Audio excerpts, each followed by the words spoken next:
Welcome everyone to our amazing Tuesday night chat. It is so good to be with you all and wonderful to have our guest speakers in our room.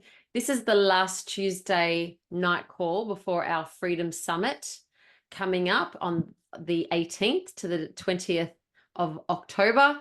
So not too late to get your tickets. Tonight we're going to meet two of our freedom heroes. And not only are they heroes in our heart, but you're also going to meet them at the Freedom Summit as well. So if you haven't got your tickets, let me just let you know what's in store. So on the Friday, if you're coming in on the Friday, or you can bump in on the Thursday, we'll actually have the whole camping property to ourselves from the Thursday night, and you can stay all the way through to Monday. So we have on the Friday, we're going to start looking at doing your beautiful yoga in the morning, and lots of self-development, I want to call it, with essential oils, with my favorite morning routine. We're going to jump into our health with our Natural Health Society panel. We're going to have a permaculture experience. So we're going to make our own seed bombs, which is super cool. We are going to finish that night with, we actually have Talia speaking and Olivia Broadhead. She's our personal development guru coach. We're going to finish that night with a talent show. So put your best talent together. We're going to have a bit of a karaoke and then a band play. So it's going to be a super fun night. But also Friday night is really our potluck dinner. It's where we want to bring together a dish and share it together. It'll just be an amazing community event just to have amazing potluck dinner together. Now, Saturday is a huge day, and we have Zev speaking, we have Talia, we have Freeman Fung speaking. It's going to be a jam-packed morning. We've got a self-defense class. We've got ancient weapons, so spear throwing. We've got so many activities for the kids as well. And then we're going to finish that night. We've got Michael speaking, who's here in the room. And we're also going to finish that night with a good old Aussie bush dance. So that's going to be amazing Saturday. And then the Sunday, you don't want to miss that either. We've got our regenerative farmer, Peppy, from the northern New South Wales coming. We've got Dr. Pran Yoganathan. We have our Candice Coughlin, our very own. She's going to show us our fermentation classes. And we're going to finish off on Sunday after lunch with a game show that's been put together for us by our Tim Winthrop. This was a really fun exercise that we did last year at our festival, where we take our real life situation, our digital ID, the CBDCs, the food security issues, the current issues of the day, and we play it like a game show. Roll the dice. Maybe you get, you know, a free pass to not having to deal with this, you know, latest weather event. So we're going to have a bit of fun and work out what you do in each of those situations. So and then we're going to finish that with a spit roast dinner. So you don't want to miss a thing. It's going to be so much fun. Amongst all of that, we have amazing workshops. You can do some weaving, you can do some sound bath and biofield tuning. So many workshops that you can dive into and just experience the whole lot. So don't forget to get your tickets. Go to myselfreliance.com.au. You can buy day tickets. You can buy the weekend pass.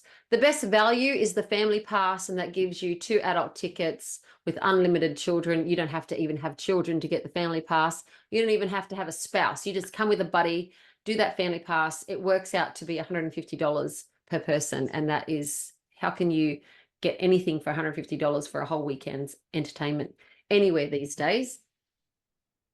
So without further ado, let me introduce you to our guest speakers tonight. Let me bring on the amazing Michael O'Neill.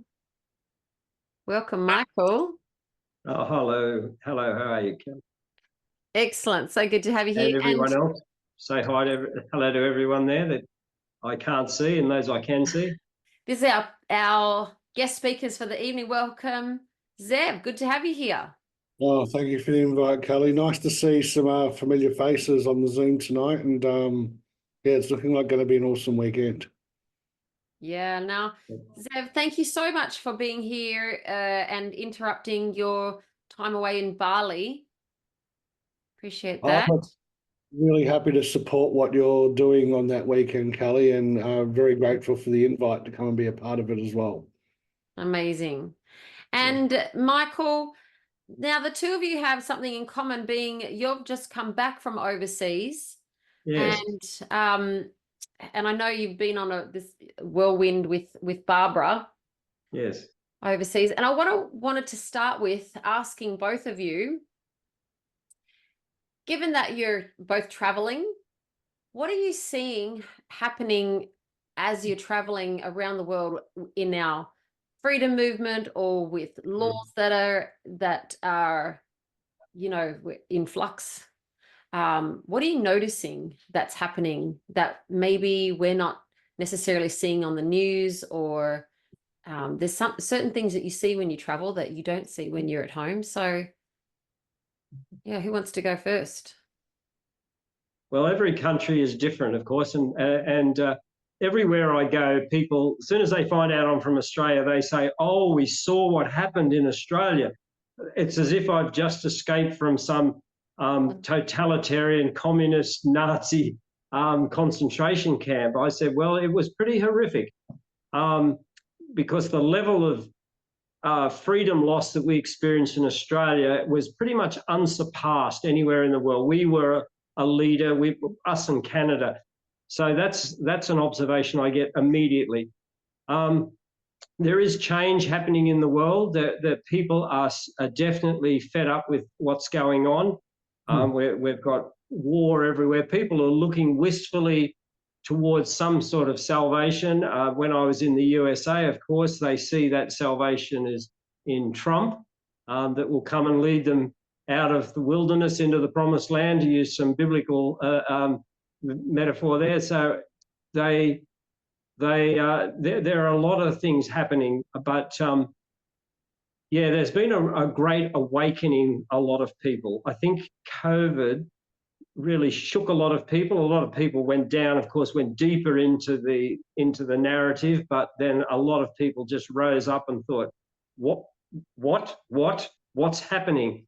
I attended protest rallies at Buckingham Palace in London. I just went there as guest. I just heard there was protest rallies, and I thought, oh, that's me. I'm a protest rallier. I'm going along there. We had a lot of fun, and we did interviews once they found out that I was from Australia. And of course, Barbara was there, and everywhere I walk with Barbara, people flock around her, even the police, because she's quite a celebrity. So, and we get hoisted up to do some speaking.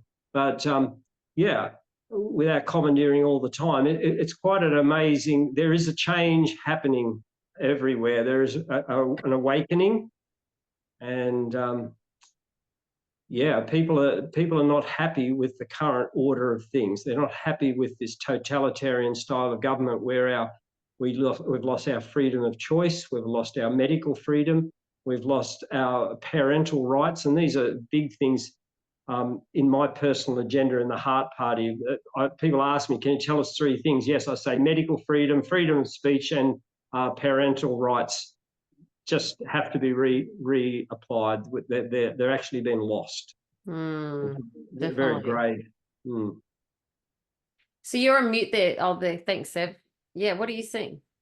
Look, I've spent a good chunk of this year traveling around Asia and Southeast Asia a fair bit, and a lot of the countries I've been in are communist and socialist countries, and we're told in the West, and I'm not promoting communism or democracy or either, I'm rather neutral on this one, but we're told how bad all of that is. But when you go to these countries that have that, all right, the people have a little bit less money, they earn less than what we do in Australia, but they're a lot more free and they're a lot happier. And much as they might not have or recognise common law, they're kind of based around the basics of common law of cause no harm, loss, damage or injury, and no one really cares what you do. The traffic, like in places like Hanoi and Saigon in Vietnam, even here in Indonesia, the traffic by Australian standards is mental. There's no rules. They ignore the traffic lights are for decorative purposes unless you're on major, big, busy roads, and it's absolute chaos. But it works. Even during peak hour, their traffic flows better than ours does in Australia because everybody's a lot more considerate. They look out for their fellow man. Everybody lets one car go through. Everyone gives way, and it just seems to flow and work and be a lot easier. There, look, from my point of view, communism or democracy doesn't matter. Socialism or capitalism, none of this is relevant. It's the mongrels at the top who manipulate these systems for their own benefit, not the benefit of the people, that makes it a mockery and makes a mess of it. And when you get to see some of these other parts of the world and how they work and operate there, and some of the people in very poor areas around parts of Asia, they have nothing, but they're free and they're happy. And it's something we yet to attain in Australia. In Australia, we're one of the most overly regulated, legislated countries in the world, with between 5 and 7 million pieces of legislation. No other country has that level of nonsense. We don't need that level of governance. We can do that ourselves. We don't need to be told what we can and can't do all the time and how we can and can't do it. We can simply do that for ourselves. And this, as Michael was saying, the overreach that we all witnessed during COVID, and everybody getting told to stay home for a bit, well, that was great. Everyone woke the hell up. And for me, I've been in this space nearly 30 years and I've been preaching this and screaming from the rafters for a long time what's going on. It took COVID to really wake people up. So I think for me, as much as there was a lot of bad stuff that happened during COVID, it was a blessing in disguise. And we've got to look for that silver lining, so to speak, because really wake a lot of people up and realise that there are more options there. There are more options available than what we're being told about or offered. And people started to seek these through COVID and start to really elevate themselves and their consciousness to look for other ways of doing things. And it's great to see so many people now taking that positive step forward to do so. Yes. Yes. It's really interesting to see where you both sit, where we're really aligned on, freedom and what we want to see happen in the world, how we want to have people experience life, have that choice and have that. But you both go about it very different ways. So it's very exciting to actually bring you both together and see, and people have their own way of doing things, right? So this is beautiful.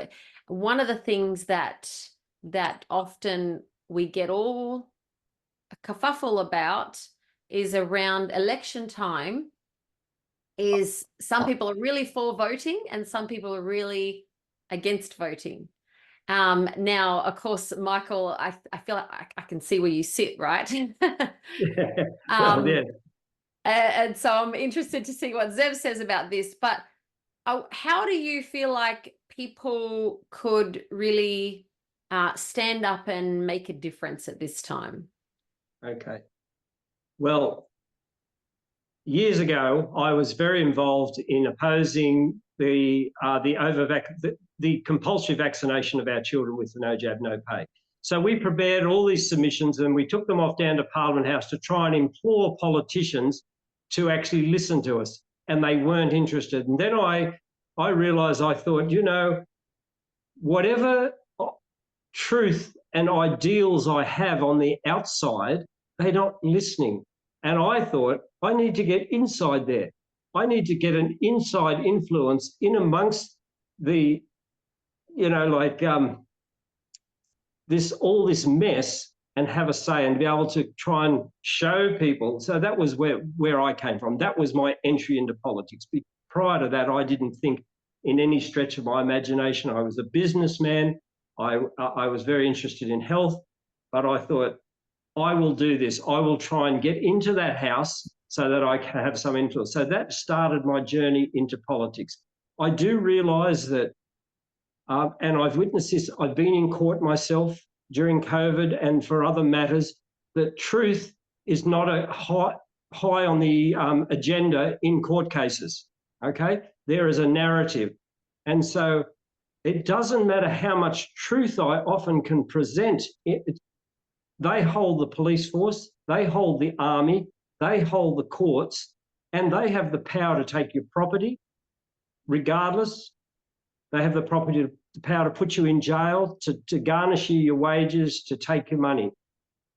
And evil prospers when good men do nothing. You know, that's a very well-worn saying. But I felt that if I could somehow get in there and work within that system that has been utterly corrupted, and you know, we can go to places with corruption, and if we stand in the truth and in the right and don't be compromised, and then we can have an influence. All I am is one voice, and I go in there, I can join with other people that share lot of common things with me, and try and convince, as a peer, people that do make decisions that affect our daily life, to try and affect them, that they might make decisions that are based on some facts and proper reason and integrity, instead of this, oh, we'll follow the party line, or instead of being so damn terrified of getting some bad press. So that's my motivation, and that's where I come from. And I know that's different, probably different from Zev, but I 100%. There's many.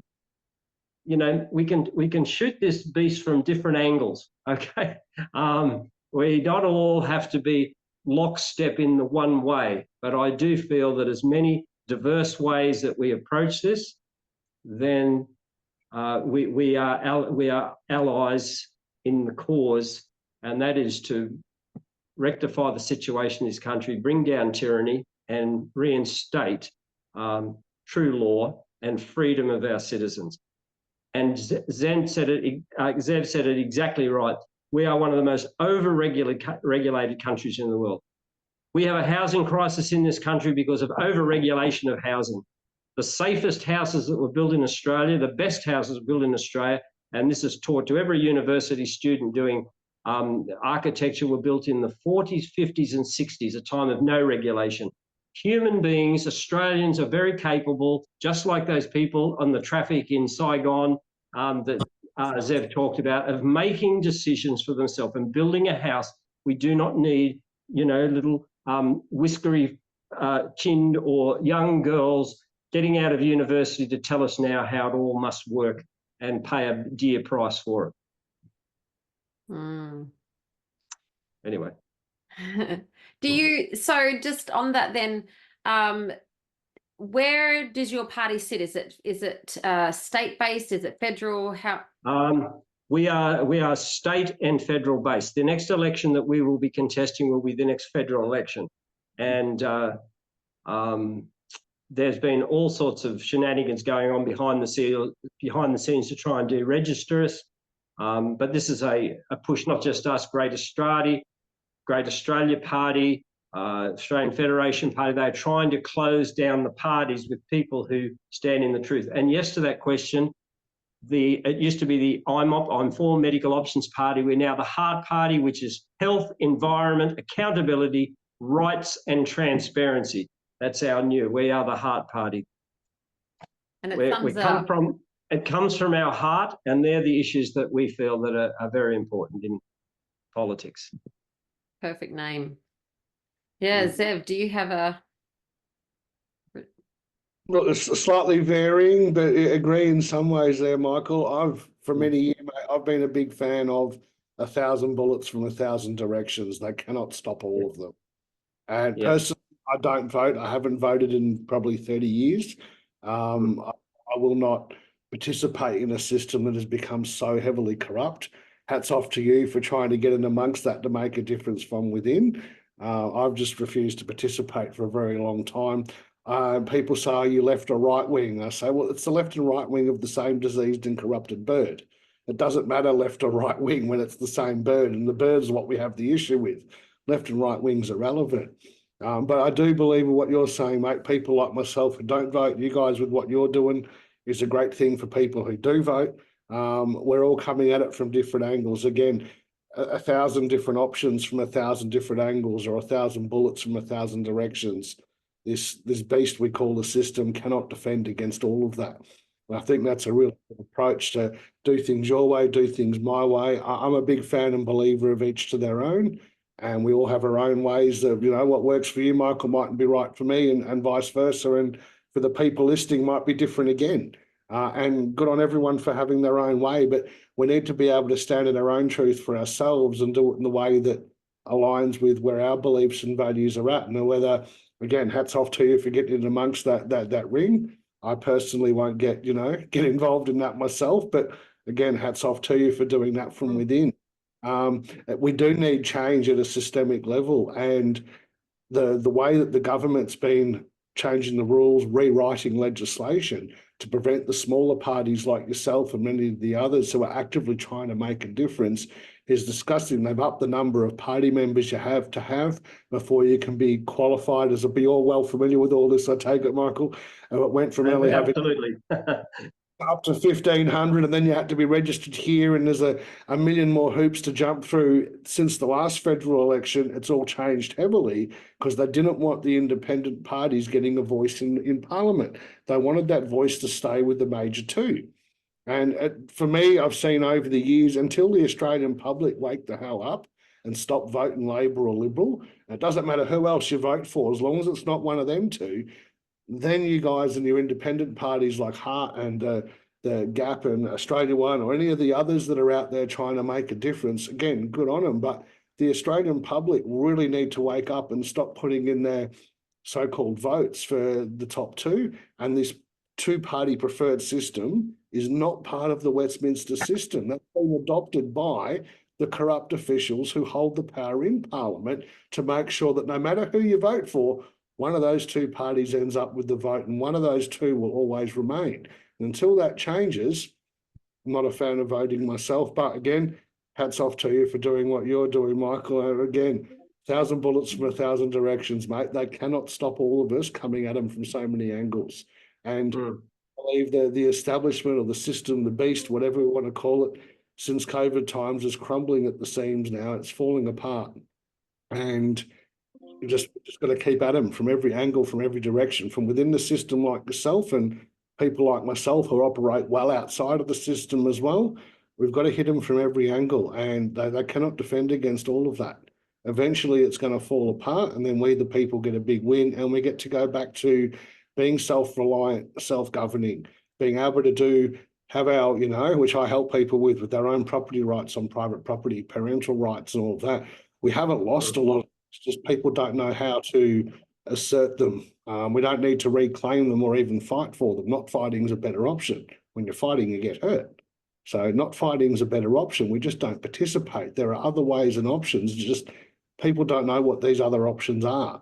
So there's a lot of other avenues that people can take to learn about this sort of thing, to come at them left of field. If you want to be a part of the system, yeah, great. Have a chat with people like Michael who are doing that from within. If you want to do that from without the system and from another aspect, well, come and have a chat with people like myself and we can help you do it from a different angle. But each to their own, and 1,000 bullets from 1,000 directions, I think, is the way to go.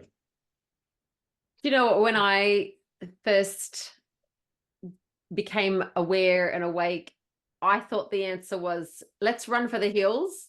Let's take our food storage. Let's just hide away for a little while. And it's really empowering to see the difference that has happened, because people are getting in there and wanting to make a difference. And, I wrote off the whole signing petitions and doing all of that, and people going to courts, and I am so pleased to see the ground that's been taken over the last few years, with people standing up, with people pushing back and exposing the narrative for what it is.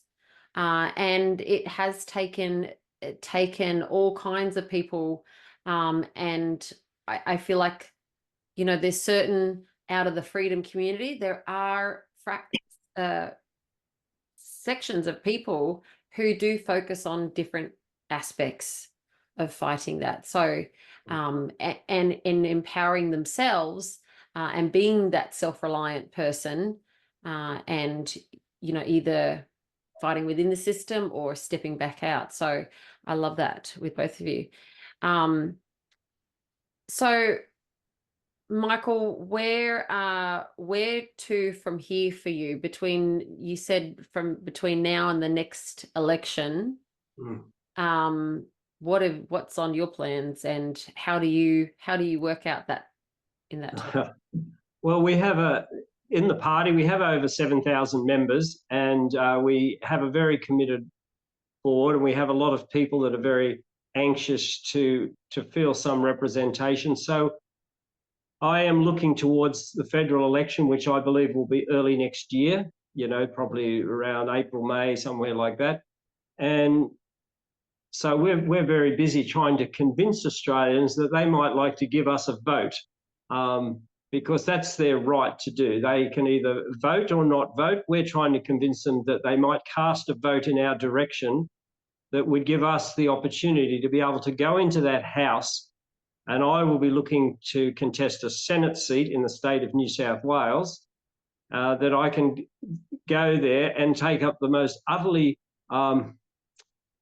for me, I live in the country. I travel the world. I have a very good life, and I'm going to have to go and get an office inside the Parliament House and attend Parliament sessions. It's not an exciting prospect, is it, really? But it's something, it's a sacrifice that I've decided I'm willing to make for the well-being of Australia, so that when things come up, I can say no, and speak against it, introduce ideas. So between now and the election, we're just going to be electioneering. On the 1st of December, we're having a big function in Sydney. My wife is coming along. She's taking her time off on her constant world tour to just stand beside me and say that she supports. She has a huge following. And then we will travel through regional New South Wales, Wollongong, Albury, Wodonga, a number of places where we will talk and ask people to come. And all we can ask is people that might consider us and vote for us. There are other good people. If they feel someone's better, by all means, vote for them. But we think we're good. What we would like to have the opportunity to be able to represent. I'm very big on parental rights. Once upon a time, this would never have been an issue, and Zev would have to agree. All the issues we're talking about, once upon a time, many of them didn't exist. Like, my first child was injured by a vaccine.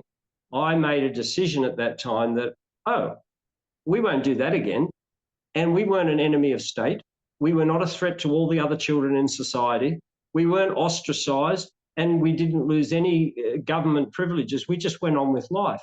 But all of a sudden, now that this is what ridiculous thing has happened, and people are losing their children in family courts because courts are ruling, because the current narrative is children have rights, parents have responsibilities. Parents don't have rights. You will find that out if you ever get to court with your children.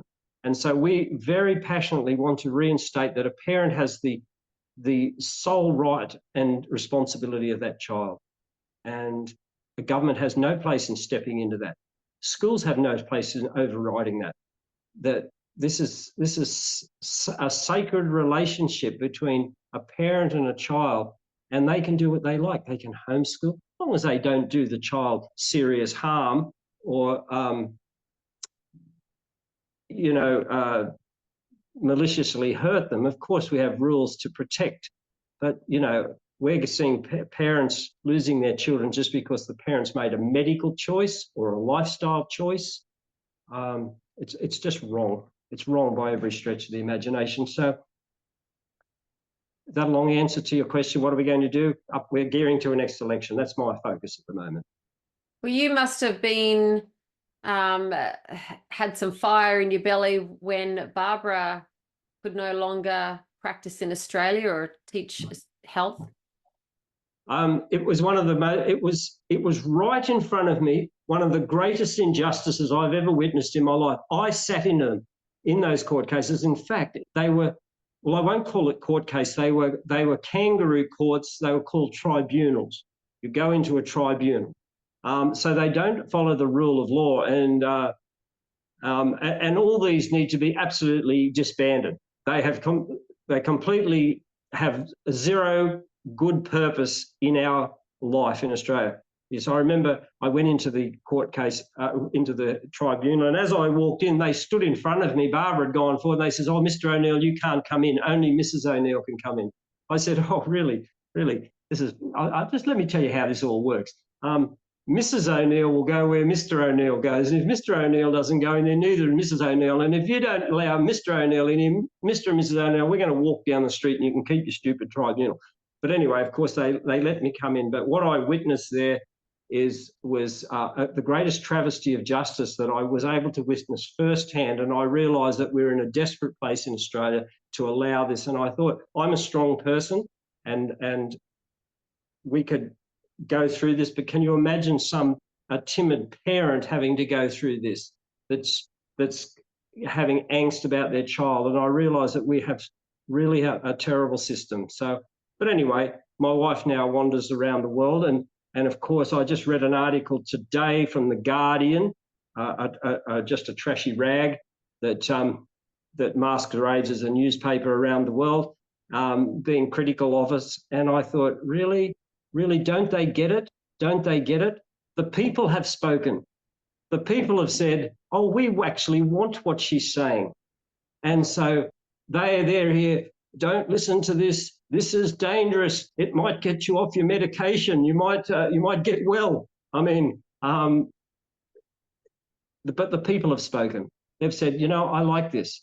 We walked into Germany airport, like in Frankfurt, and the police spotted my wife and gave her an escort through the airport. We went to Dubai. The royal family we were ushered, picked up and taken to the palace. She was in Saudi Arabia. So we're seeing, and the princesses gave jewelry. We go up into the UK, and I don't even want to tell you some of the big names that people wanted to see, Barbara. So the people have spoken, and not just the common people and people in high position, and they love it because, ta-da, it works. It works. And as much as they bluster and fluster in the newspapers and in the medical, in these healthcare complaints commission and government bureaucracies, it works. And that's such an embarrassment, and it just makes them angry. Yeah. I love natural health. It's always been a passion of mine and my industry before starting my self-reliance. And thank goodness, COVID had some great things. And one of the things was I got to know Barbara, and so, she just changes lives. And it's kind of like the fact that now she can't practice in Australia, it just makes her even more effective. Yes, she's a faithful girl. Like she's I devised a formula years ago to find the perfect wife, about 28 years ago. And I scanned for 1 year a female I met. And when I put everyone I knew through the formula, I just met Barbara, I just knew her because I was a homeschooler of my children. She was a homeschooler, and she came up as my perfect match. And so, we were married. That formula's still around. I often say to her, it works, love. We've been married 27 years, and we're very aligned. In our love of humanity, our love of the truth, of freedom, and she's very much on medical freedom, on liberating people into a lifestyle that will make them healthy, happy, and live them longer. And I'm right behind her. Just, yeah. Amazing. So before I lose everybody, I'm just going to make sure I've got some power. Zev, freedom for you is similar but different. Are you now over in Bali? Because I know that Barbara and Michael have done some retreats over in Bali, but what's your visit to Bali? Just time off from our busy work schedule. We've been slammed lately with the overreach and tyranny of the Australian government, and so many people reaching out for help. Been doing some crazy long days and hours, and some weeks not even a day off. So it was more just some downtime to just be able to just get away and relax for a little bit. But what you were saying, Michael, with what's been done to Barbara, whenever I speak about the natural health, which I'm a big fan of too, is in the eyes of big pharma, a cured patient's a lost client. It's a shit business model. That's it. And that's why the work of what people like Barbara are doing scares the hell out of them, because it's free. You can grow your own herbs and do that yourself. And for me, that's another vital aspect of freedom, is medical freedom. We need political freedom. We need legal freedom. We need the parental freedom. We need that freedom and rights for our children, for our property, for what we decide to put in and out of our bodies. And a lot of this over time has been eroded by the government. They just introduced a little change in legislation and no one really notices it.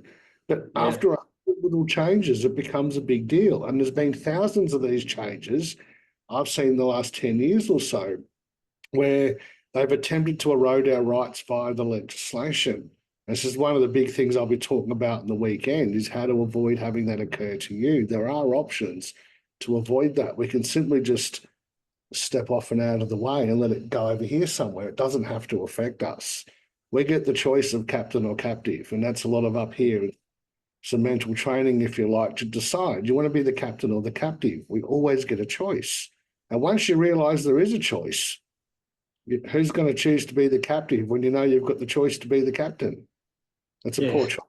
That's where our freedom begins, is here and here. And once people start to realise and wake up to that, then we can start to actually attain some of that freedom, whether it be medical, with parents, with our properties, just day-to-day life in general. We do not need this constant government overreach poking into our life, telling us what we can and can't do. You can't breathe or fart in public nowadays without a licence or a certificate that says you can't do so.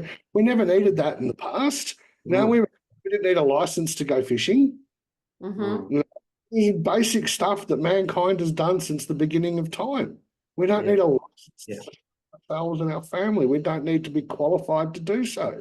They just want money out of us. And for me, let's look at the word licence, making sense of lies. They get us to voluntarily give up our rights because they can't take away that which they did not give or create.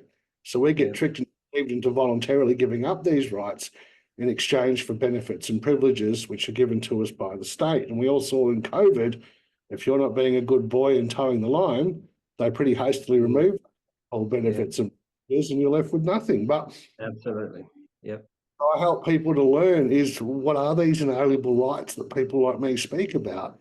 And how do we maintain them? We don't have to fight for them. We don't have to reclaim them. We just have to maintain them. Because again, the government cannot take away that which they did not give or create. And your inalienable rights for people watching, they're your God-given or your natural-born rights. And unless God or nature wants to remove them from you, they're yours. That's never going to change. We just need to learn better how to maintain that so we can have some more freedom. But again, that journey starts here and here. Do you think that there is something that God has given us these rights? And I know that you both are very well centered in, what God has given us. Man cannot take away. But even in our worst circumstance, and those that have lived in captivity, and those that, I guess, in what you were talking about before, Zev, being in a communist country, feeling like there's very limited room to move, but really, even in some of the most confined situation, there's still this, what you say in here, and in here that they can't take away from us, and that we can always be free no matter the circumstances. Yeah, it's a matter of learning how. And again, that journey starts here. We have to realize that we get a choice. And a lot of the time, we don't know what the choices or options are. Put this another way for the guys watching, I call this my tea coffee argument, Kelly. So let's say you've come to visit me, you know, over in Melbourne. You come to my house. I'm a nice guy. I'm a hospitable host. I'm going to offer you a tea or a coffee. This is exactly how the government operates. Now, you now have the illusion, Kelly, of free choice. You can choose between a tea or a coffee. Yeah, and we as human beings, as with sentient minds, we like to be able to have that choice, knowing that that choice is going to determine the outcome of that decision. You choose tea or coffee, you get tea or coffee. But what if you wanted a nice whiskey or a glass of cold water? Where's your free choice then, Kelly? Now, Kelly, promise you in my house there's always whiskey. Just because I didn't offer you one doesn't mean the option's not available. I've got a really nice water filter that alkalizes the water too.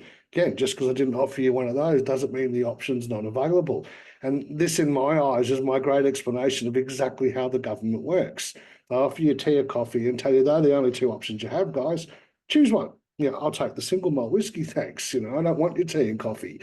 There's always another option available. And if that option's not being offered, we need to learn how there are other ways of creating that option or letting the one I'm making the offer. No, hang on, there's some other options outside of that. Even the courts are a great example. You go into court and you're given two options, guilty, not guilty. What about the third option of no plea? I'm not taking a plea. I'm not entering. You know, for me, I always look at the other side of things. There's three sides to a coin. There's heads, tails, and the edge.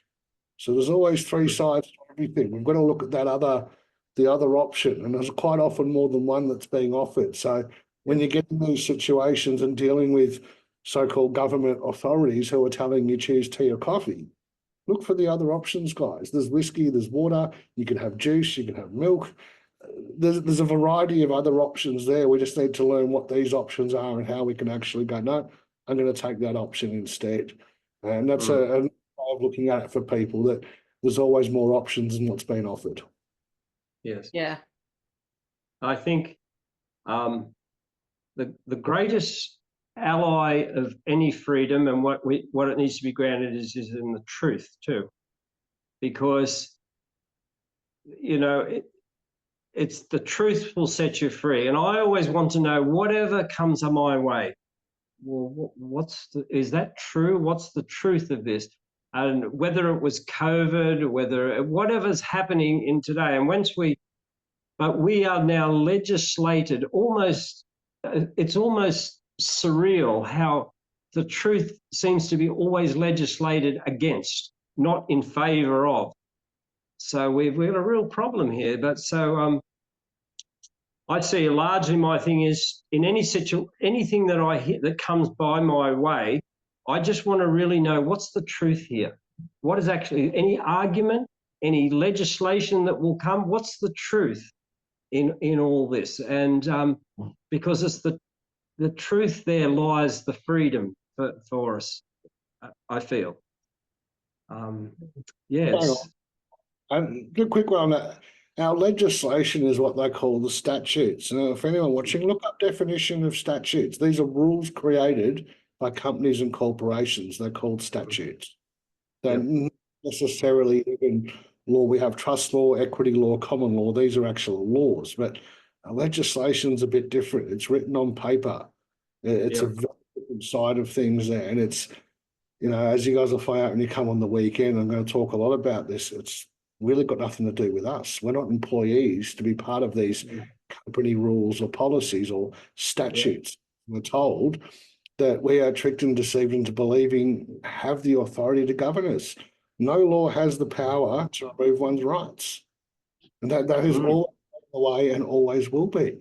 And this is part of what I help people to learn, a different paradigm way of thinking, if you like, to be able to adopt that. And all these legal arguments based on legislation, our legal and legalese, by definition, is the undoing of God's law or the laws of nature. That's the only thing we're bound to, whether we like it or not. The only laws that every one of us on this call and watching, The only laws that we're bound to without our consent are the laws of God and nature.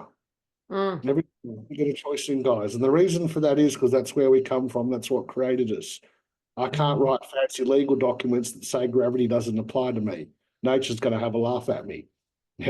Doesn't work. Yeah. And a very famous quote from a very famous international case, we're going back in time here to the year 1796, a very famous case called Cruden versus Neal. And the famous quote from that case, it was stated in that case that said, therein every man is not bound to any laws except those prescribed by nature, and that he cannot be bound to any institution formed by his fellow man without his consent.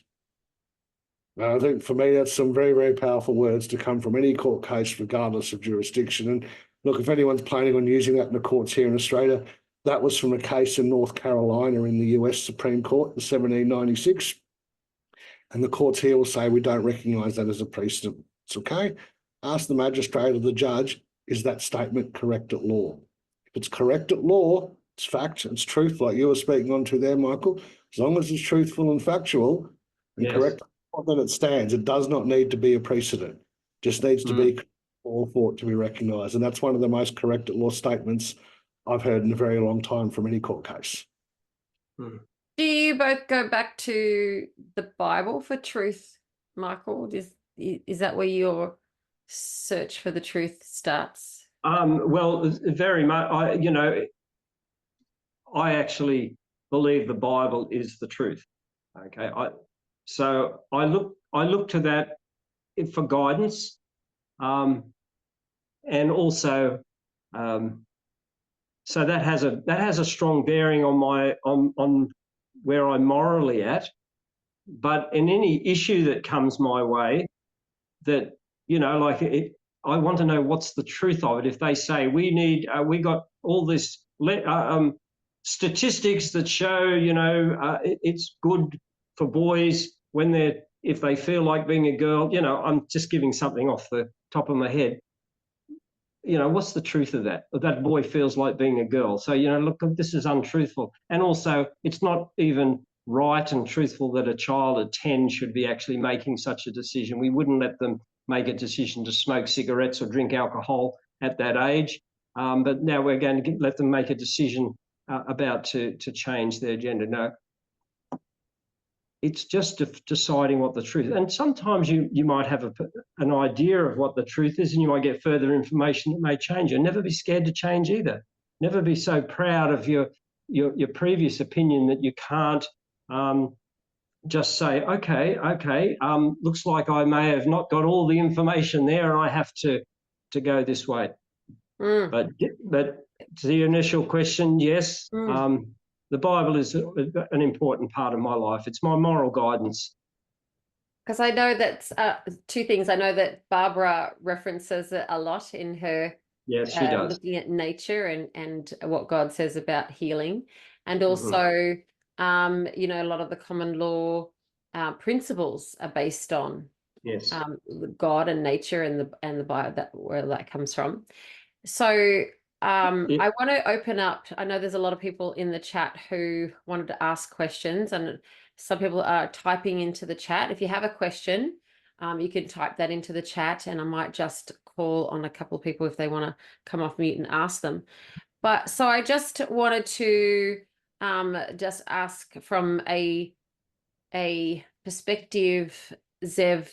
I was listening to some of your talks today with Dee, and one of the things that came up was, when you're living in the private versus living in the public, and then you have children, you're trying to wean yourself off the public and get into the private, but then you have children who are coming up through, and their natural progression would be to get a driver's license. They want to get on the road and they want to start getting a driver's license, or a mum just has a baby and the natural thing to do is to get a birth certificate. What process should the kids coming up, for instance, take? They haven't, I guess, if they have a birth certificate, they're already in that system. So what are your thoughts there? Look, first of all, educate your kids young. I mean, I've done this most of my adult life. I've got a daughter who's 18, nearly 19, and she's grown up with this is just how things are. This is the norm for us. So she's a little bit more aware than most kids her age. When she wanted to go and get her learners, we had bugger all ID for her because I've done my very best to keep her out of the system as best as I can. And as a result of which, she didn't have enough and she went to give them a stat deck saying, I'm who I say I am. And the guys at Vic Road said, we can't accept that. It's not a legal document. And I'm like, well, stat deck's not a legal document. Of course it is.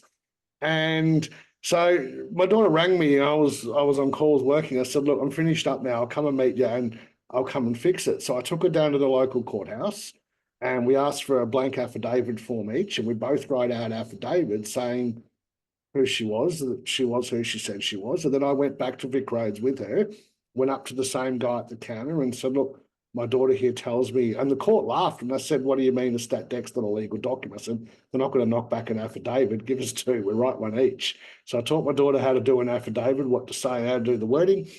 We went and then gave the affidavits to the guy at Vic Roads and I said, if you won't accept a stat deck as a legal document, you cannot refuse an affidavit, can you? He says, no, we cannot.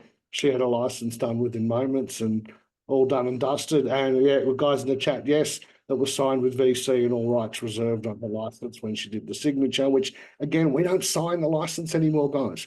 Most of us on here are a bit older, like myself. Back in the day, you had to go into the registry, Vic Roads or RTA or whatever state you're in, and you had to sign the back of it before they let you take the license out, and then they'd laminate it for you and do the rest of it, and then you had a license. Nowadays, we don't sign the license.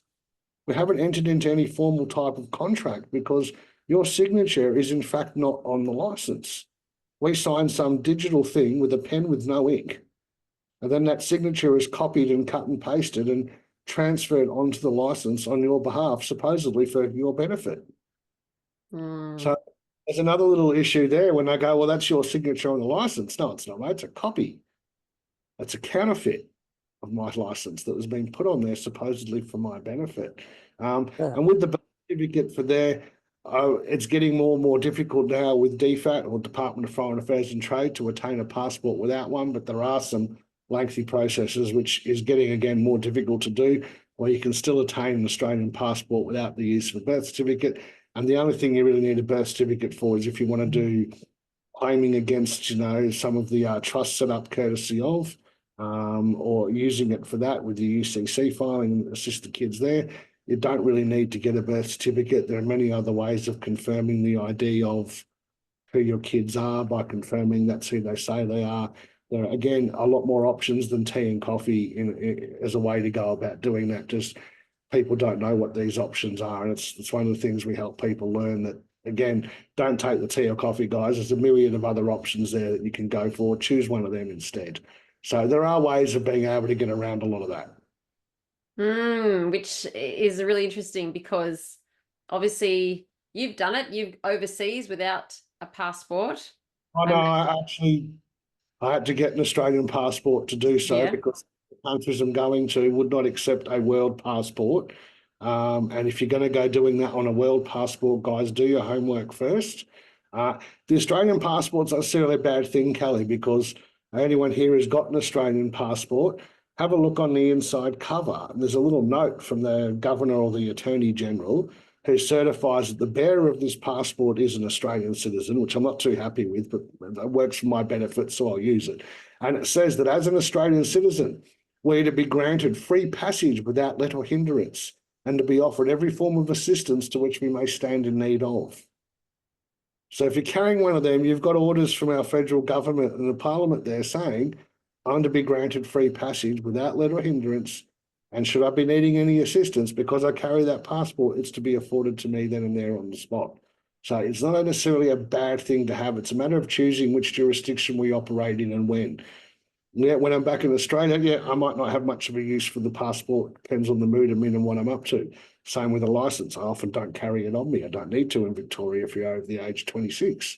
So there's a lot of other rigmarole there that we can learn to navigate around. It's a matter of, again, we get a choice outside of the laws of God or nature. We get to choose what jurisdictional laws we're going to be operating with or consent to. It's a matter of learning how to make those choices and what we do and don't want to consent to as to which avenue we actually use. I don't have registration at a state level. I've made my own registration in accordance with UCC, Uniform Commercial Code. I've had those private plates on my car now for 2 years. I've had a couple of runs with the police and no dramas as yet. They've just said, have a nice day, mate, and go. So it's really a matter of picking and choosing how and where we're going to go about doing this sort of thing. And if you are going to do some of the stuff that people like myself do, guys, don't punch above your weight. Learn it first and then do it. Do you access Medicare? No, I pay for whatever if I actually do need a doctor, which is incredibly rare. I've got to be pretty crook or broken bones or something like that.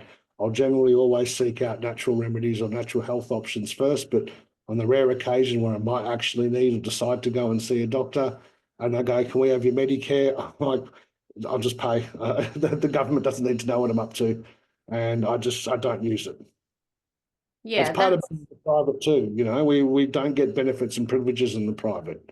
It's on us. We hold that accountability and reliability. We have to be self-reliant and self-accountable there. If we want to be self-governing, then it's on us. We can't say I'm going to govern myself, but I want the handouts at the same time. It doesn't work. Yeah. We can't use their system,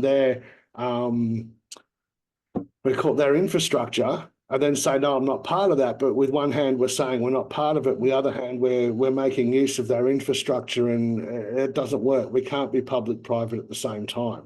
So, go to the doctor. You want to be public? Sure, use your Medicare card.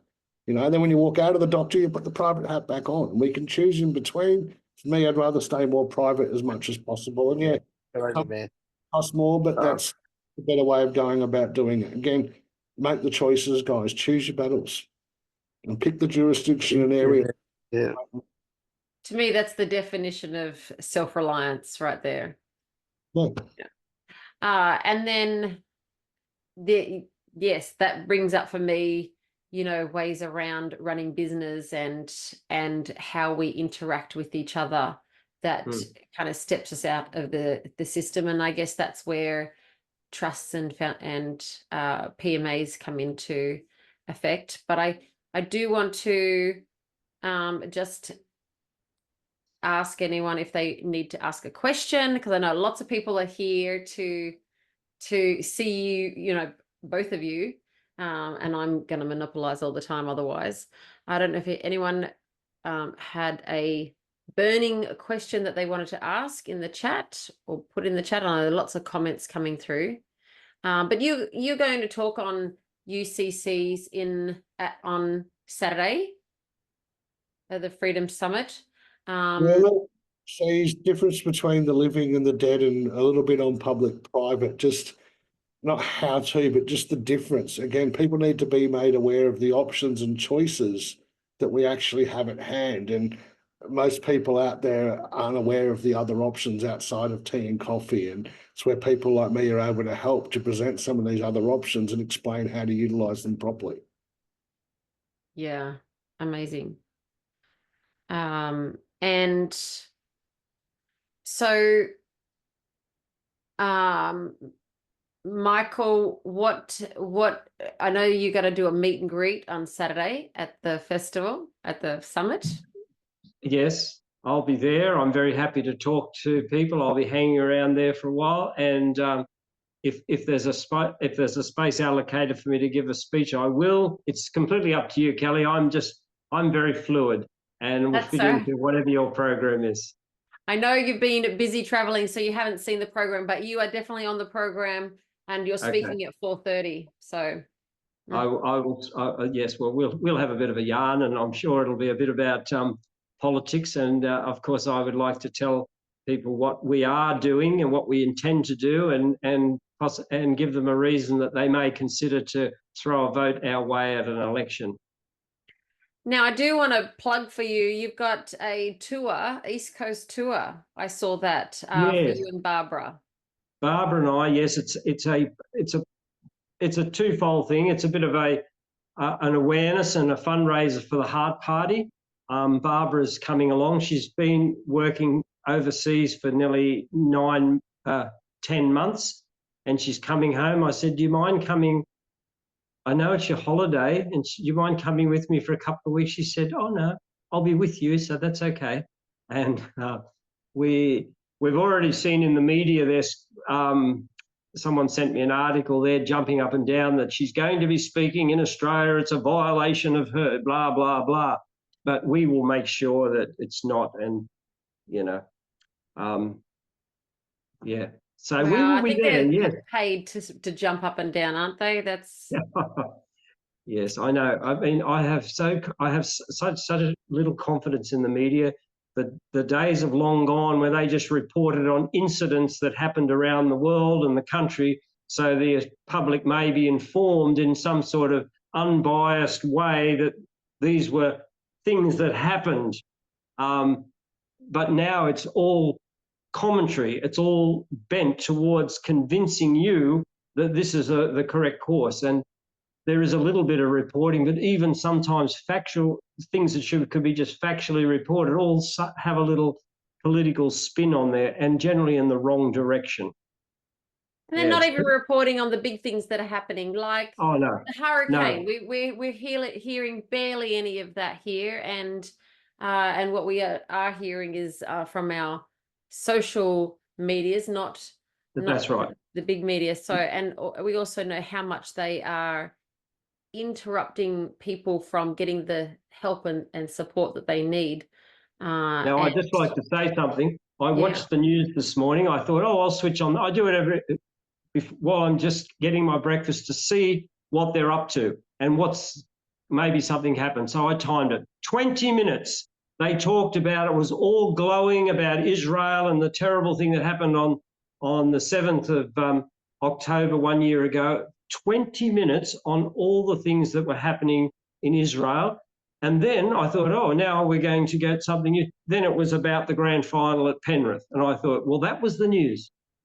That was the news. You know, up there in Myanmar, people are dying.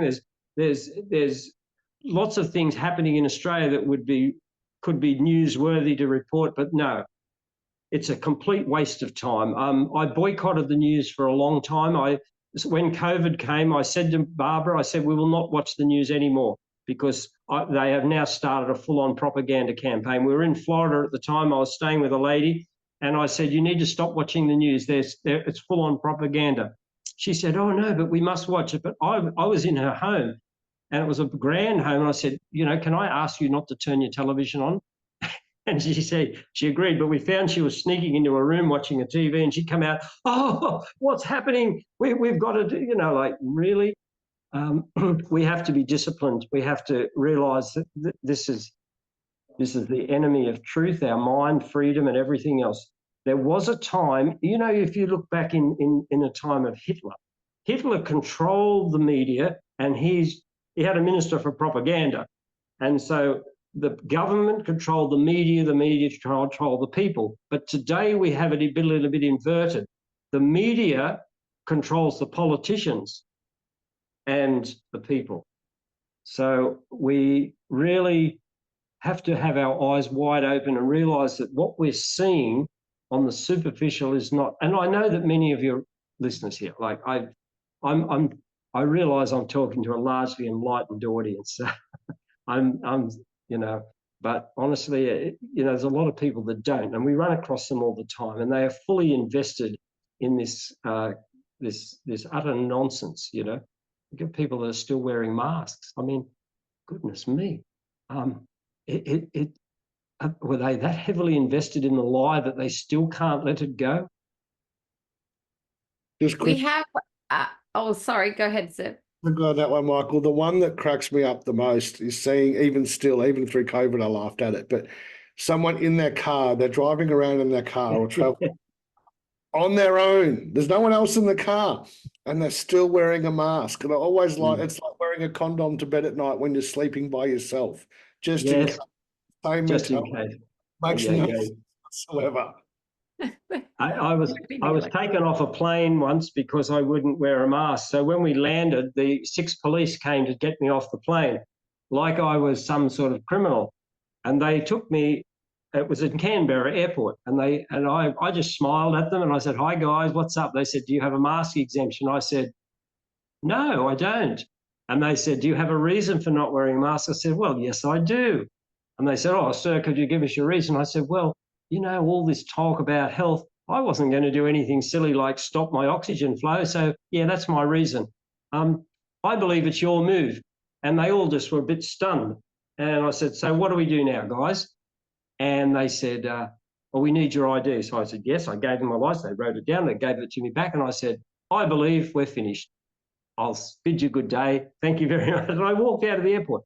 Honestly, that's how crazy it all was. That's just a little story. And I thought I'd tell you. I have a question from someone in the audience. Yes. Now, let's hope that everyone votes for you, Michael, and you get as far as you can go in the next election. Can you do anything about the 28 that are, oh, how do we put it? Those grubs that are in. 99 years orders, Michael, that protected our 28 high-ranking politicians. I'm pretty familiar with this and equally disgusted by it, that they've all been protected with a 99-year suppression order, so that the Australian public don't lose faith in our government. I'm very aware of it too, Zev. And I've actually talked to Malcolm Roberts about this because we've had discussions, and he said that he's run into a brick wall because he's very, very actively tried to get information on this. But as I've said to people, like, I'm on the outside. If I get on the inside, there are resources that are more available, even though you'll be fighting a corrupt system, even as an insider. If we can convince some people, other politicians in there that and that's the will of the people, that they want that investigated, then it's my duty to actually do that and to carry that at the will of the people out and their request. The only politician I've ever heard actually use those words, Michael, I described the politician's job is one sentence. Any politician, their job description is to represent the will of we the people. That's it. Well, that's right. You have the House of Representatives. They are representatives of people. Then you have the ministers. The ministers is that we minister unto the people. And we have the Prime Minister. So he's the Prime Minister to the people. He's not the king. They're not the princes. And they've lost the idea of service. It's a job of service. And I'm very aware that, elected is elected to serve the people. I sure hope you get in, Michael. You'd be awesome in that seat, and not easy. And as you say, it's a sacrifice, not a blessing, to get into that space, because you live the life now. You live the dream now. Getting into that role is not the dream life. It's not. And but there's a lot of people have done far more sacrifice. Mahatma Gandhi, Jesus, Martin Luther King Jr., Martin Luther himself, like all these people, everybody that's done something worthwhile have to go through hardship to attain it. So here I am. That's all I can think. Here I am. I'll put my hand up, and if it's the will of the people enough that they would like me in there, then I'll go. If not, then obviously I won't. Now, Zev, we have another question that we heard you say earlier, that you've been driving without plates. Is that how I say it? For 2 years? What's the with traveling in my own private? Traveling, yes. Yeah. The process of that. Quite lengthy and a bit to learn. I thought so. Filing, and then there's a few other steps and processes and documents that need to be done in the correct avenues, because we have to inform them of what we're doing. Again, we're part of that, being in the private and being self-reliant, self-accountable, and having that autonomy to self-governance is we're not asking permission anymore. I'm just simply informing the establishment of what I'm doing. I'm not seeking I don't need their permission as a free man. I'm just letting you guys know, yeah, this is what I'm up to, and here's the proof.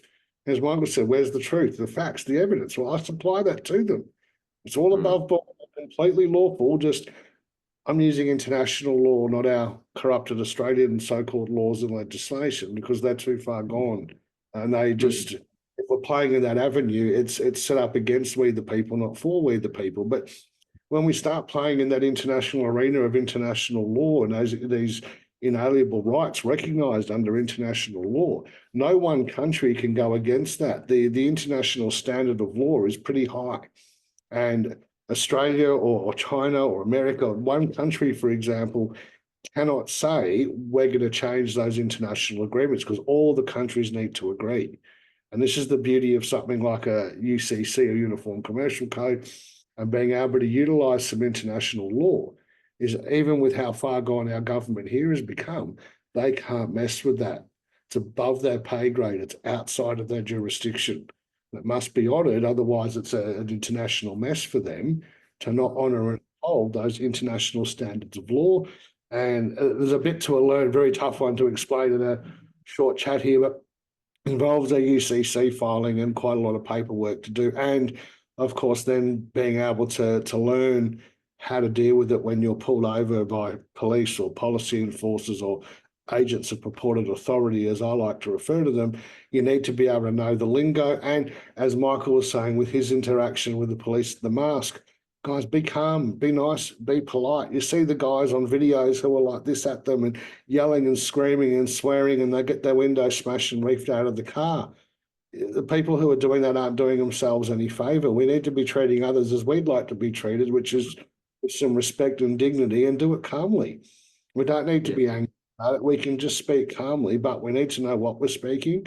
And look, travelling around on private plates takes a bit of learning, guys. And I say this to a lot of people that we help and a lot of our clients. If you've just got your white belt, do not enter a black belt tournament. It will not go well for you. So don't punch above your weight. Pick your battles. If you're ready for that sort of thing, we're happy to help you. If you want to get in touch with Warrior Law, can help you, guide you through the processes and steps on how to do that. It's not for everyone. I've only done it just because I can. And again, the tea coffee argument, I wanted to show people there are other options. So I've taken one of these other options myself just to show people there are other options and it can be done. Yeah, thanks for paving the way with that.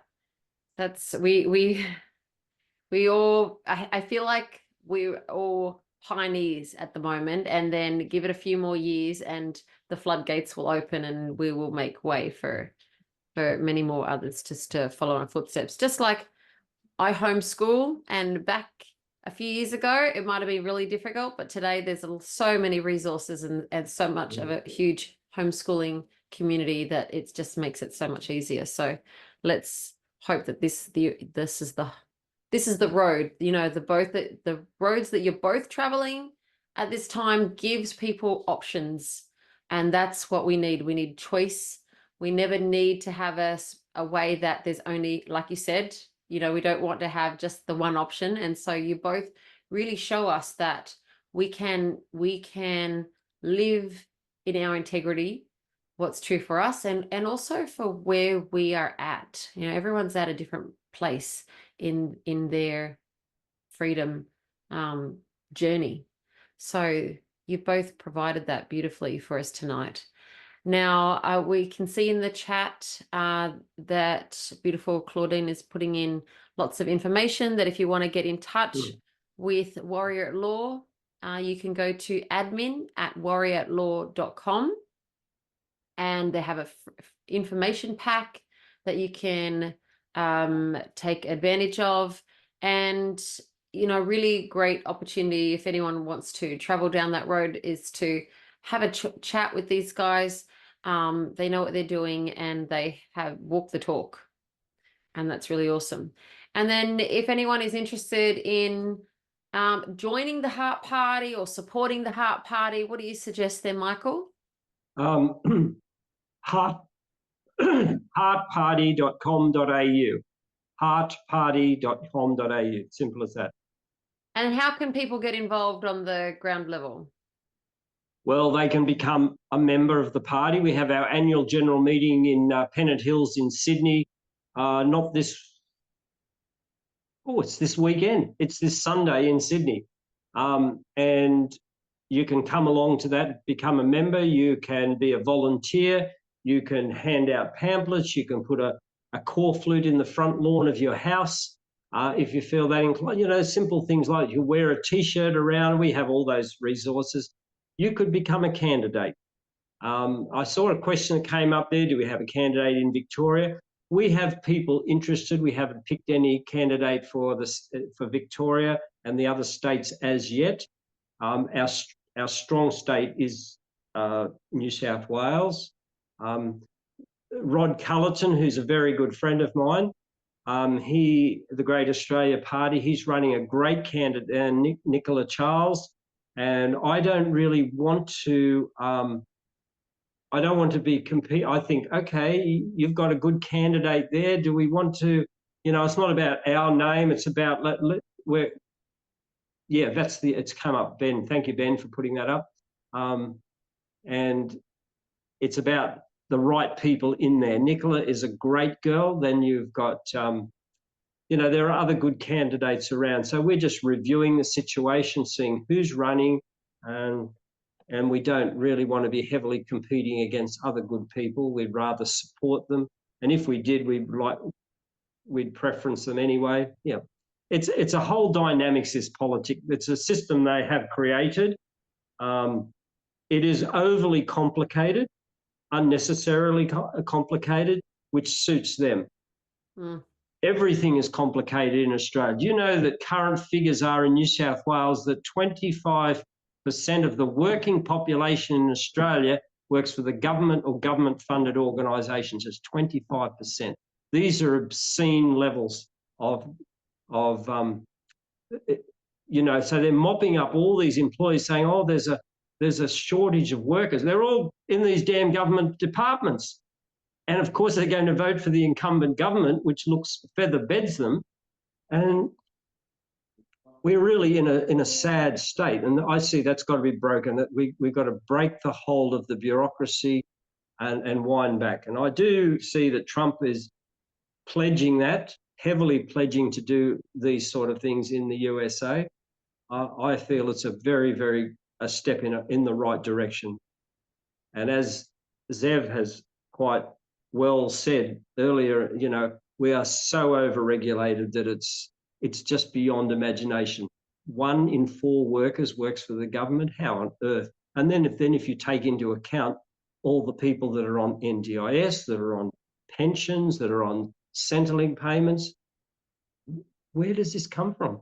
Well, the reality is it mostly mining is what keeps this country afloat. Mining and agriculture, but mining by far. It's not right.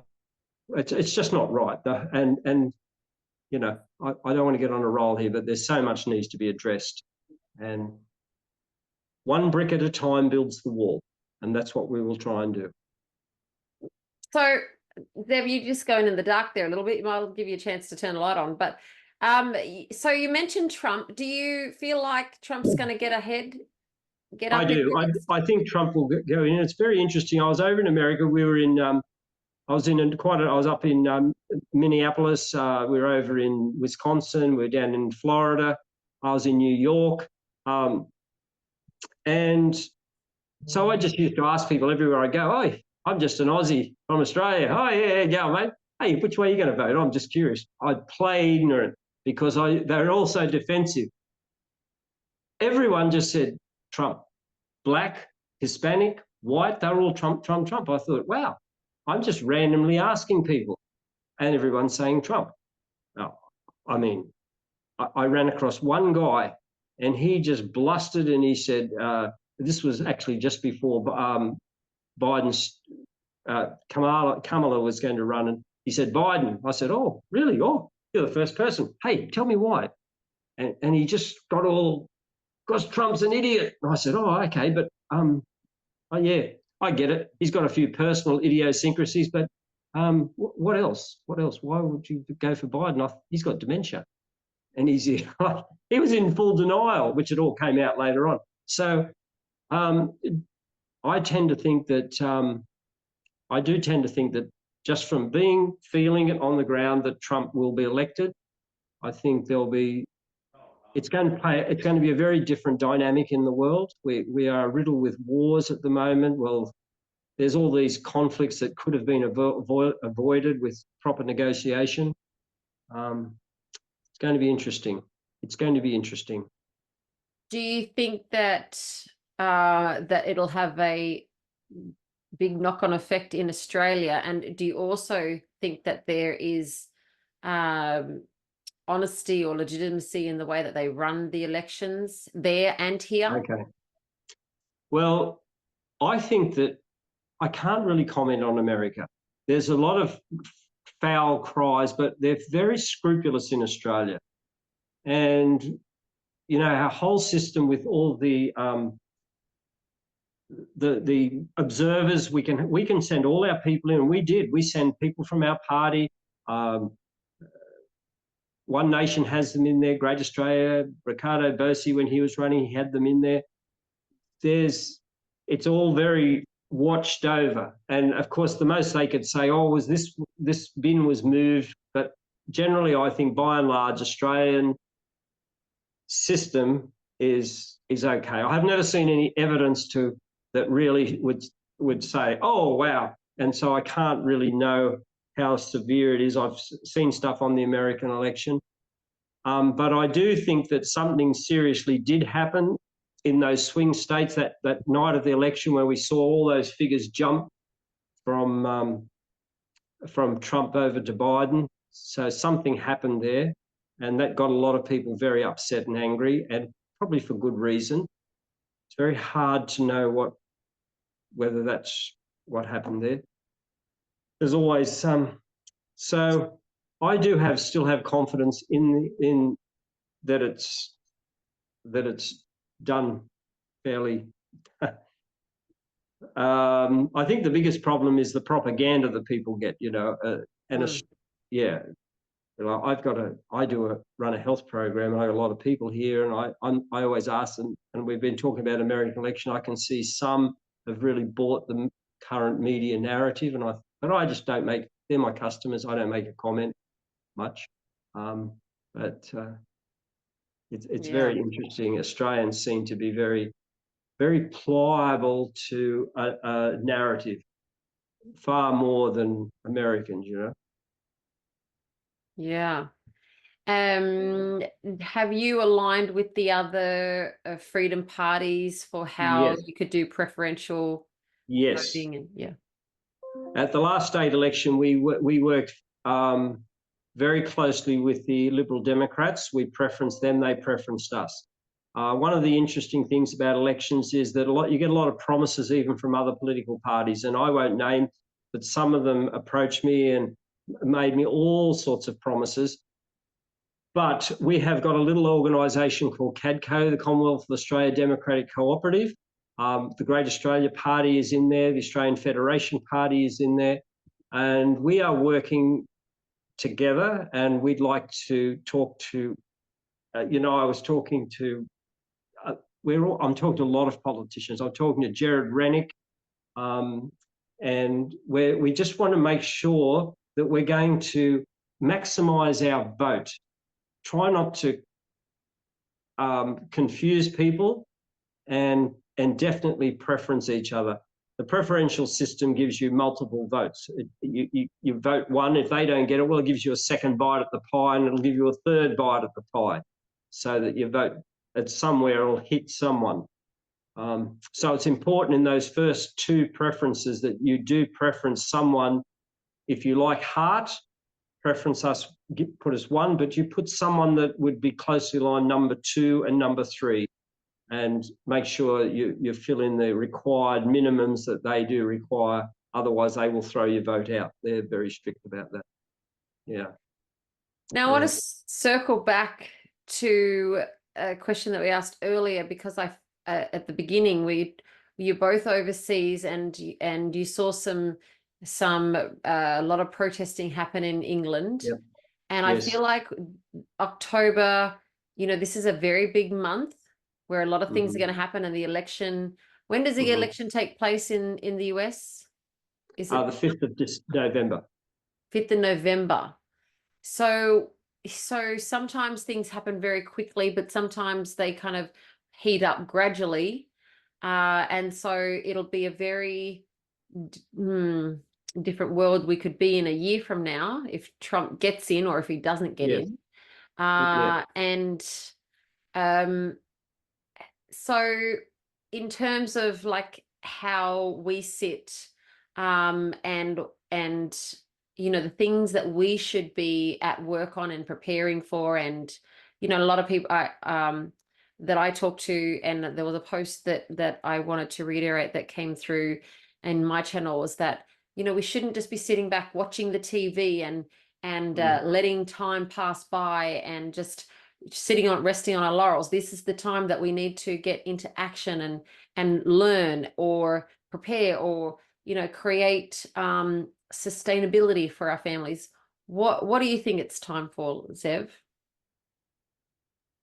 I think all of the above that you just mentioned. It's look, people need to learn who and what we are and what our rights actually are versus what we're told. And I think we're preaching to the converted here with everyone on the call and listening in, but most of what we've been taught and told over the years is not the case. Most of it's a lie, fraudulent, or a small percentage of truth that's been built around. Most of what we learn, through school and through government, the media, none of that's close to accurate to what the actual truth is. And until people can start to see that, like I imagine most people on here don't watch the news or listen to the media much. My daughter follows one of the news things on Instagram, and I was like, "What are you doing?" She goes, "Dad, it's for entertainment purposes." She thinks it's hilarious stuff that qualifies as news nowadays, and she goes, "I just have it there for entertainment. It's not that I listen or watch the news. It's purely for entertainment. For her, it's like watching a movie. It's just as." And I'm lucky that I've raised my daughter to know that that's the case. We need to start to look at other ways. And for me, it's a big part of it is being able to live and operate privately when we choose to, and to be able to have that self-autonomy, that self-reliance and self-governance, which we absolutely have the right to do. And that involves having a better system in government with what people like Michael and some of the other independent parties are doing. Again, not a fan of voting, Michael, but again, hats off to you guys who are all doing that from within. We've got to hit them from as many angles as possible. Food security is important. Our health, getting away from big pharma. Their ethos is a cured patient is a lost client. And this is why they're not liking Michael's wife's work with what Barbara helps people learn to do it naturally. We don't need a lot of the pharmaceutical stuff in this. The idea of putting by tablet or injection poison into the body to fix it is absurd. It's like you've got a polluted lake. We'll just add more pollution to the lake to fix it. It is mind-boggling the concept that goes with that. And these are all things we need to be working on. Yeah, look, even if you live in a city with just a normal, quarter-acre block, grow some food for yourself. You don't have to have a forest that you can feed an army with, but just a couple of tomatoes, a few lettuces. Start small, do something. Every little step that we take in the right direction en masse and as a community, as a society, is going to change the way things are in the future. And for many of us, we'll be long gone when we see the effects of this. But our kids and our grandkids, they'll be the ones footing the bill. And that's what we've got to do. What are we leaving behind for them? It's not about us anymore. It never was. It's about what do we leave for the next generation and the one after that, the one after that. And I think here in the West, we can learn a lot from some of the tribal and the native teachings of many cultures, who when they base decisions and laws for the tribes, it's based around how will that affect the next 7 generations. And if there's going to be an ill or bad effect on any of the next 7 generations, they won't do it. And sadly, we have a government now that's just interested in how much money can we make while we're in term, while we're in office. There is no forethought or consideration for the outcome of those decisions and how that's going to affect the next generation or the one after or the one after that. And this is an area I get quite passionate about as a parent, having kids, that what are we leaving behind for them? What deficit and mess are they going to be left with to clean up if our generation doesn't do something about it now? Yeah, 100%. There's a comment in the chat that says, thanks to Barbara O'Neill, castor oil has gone up. The sales of castor oil, and I can attest to that. That is, yes, everyone's got their bottle of castor oil. We are going to wrap up, but so last words from each of you, Michael. Well, what can I say? We'd love you to vote. You know, we have a great country. It's geographically beautiful. It's isolated from the world, from most of the war zones that happen around the world. It's always been a place that is a great place to live and a refuge for people from all over. And I hear that everywhere I go. But so it's worth the fight for. We have to fight back to make this country beautiful again and free. We are not, and they are not getting any better. So give me a vote on election day, and we'll see what we can do. See if we can do something. You know, politicians make promises. I can't make a promise of intangibles, but I can promise this, that I'll give everything I've got to do the best I can. Yeah, that's enough for me, Michael. You've got integrity, you've got the love of the people, you've got a big heart, and you are the H.E.A.R.T Party. And, you know, we back you 100%. So I can speak for myself. And thanks everyone on this call. Zev, for you. Just look, really encourage people to learn how to be self-reliant, how to self-govern, how to stop asking permission. One of my favorite quotes, that the slave asks for, you know, is it legal or illegal? The free man asks, is it right or wrong? I'll leave this with everybody watching here. We've lost sight of right or wrong when we get focused and caught up on legal or illegal. But no one's asking the question, is it right or wrong? And that's more focus on. If we want to have these freedoms, then we need to look at, is it right, is it wrong? And we all learn at the age of 2 or 3 the difference between right and wrong. We know the difference. Don't do the wrong thing. As a general rule, don't be a dick. Be good to your fellow man and treat others as you'd like to be treated. And be the change you want to see. Lead by example, guys. And everyone's going to do this their own way. We're all at different stages of learning and comprehension of what freedom means to us. Do that. Build your communities around you. And as those communities build, they start to join with other communities. Before long, we get this massive big community. We're all on the same page, all working toward the same goals. And this is something I try and help people to achieve. Is network, guys. Speak to your friends and family, build that community. And then when your community is good and solid, you might talk to another community, and then they become one bigger one. And then more start to join, and we end up with a really large movement, people seeking freedom from you know, pharmaceutical tyranny, government tyranny, food security, parental rights, autonomy. This is all one and the same issue for me. And again, it's not about us, it's about what we leave behind for the next generations. And that's got to be more the focus. Beautiful. Well, thanks, guys. I know that's been just such a value to be here. I hope everyone in the chat has just felt that you've taking something really valuable away with you tonight. But you don't have to leave it there. You can come along Saturday, the 19th. We'll have both of these beautiful gentlemen in the same place at the summit.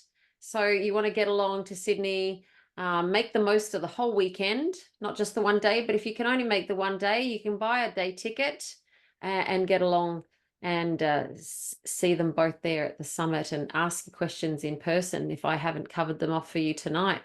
So do go to www.myselfreliance.com.au, grab your tickets there. And look, I have such a big heart myself that I want everyone to be able to experience it and be involved. So if you can't afford a ticket, jump on as a volunteer, and, you know, you can work off your ticket by just be helping out at the time. So there we do have a link for that as well. So thank you so much again, gentlemen, for joining me. I know that we could have had an amazing conversation with each of you on your own, but it's been such fun to bring you both together tonight. We hope that you join us again. Zev will take another deep dive down into all aspects of law and living in private and all those good things you've touched on. And Michael, we hope that next time we get together, maybe you might have Barbara along with you. Well, that's a possibility. She's coming home in 3 weeks for one day. For one day, I know. You told me her itinerary. I said, no, we'll just leave that. We'll let it go until she's not in a different country every week. So yeah. No, December and half of January she'll be home. Beautiful. Well, hopefully you'll. Thank you very much, Kelly, and thank you, Zev. Happy to be on the platform with you, brother. Likewise, Michael. And again, big thank you, Kelly, for putting this together, the Zoom tonight, the event. Some amazing work you're doing, bringing some very talented minds and people who are all on the same page together to share with a much broader community. It's what many of us are all about. So a big thank you to you, Kelly, for making this all possible, for the rest of us to give us all a platform to share. My pleasure. Absolutely. Thanks, everyone, and we'll see you all soon. Bye-bye. Bye-bye. Bye-bye.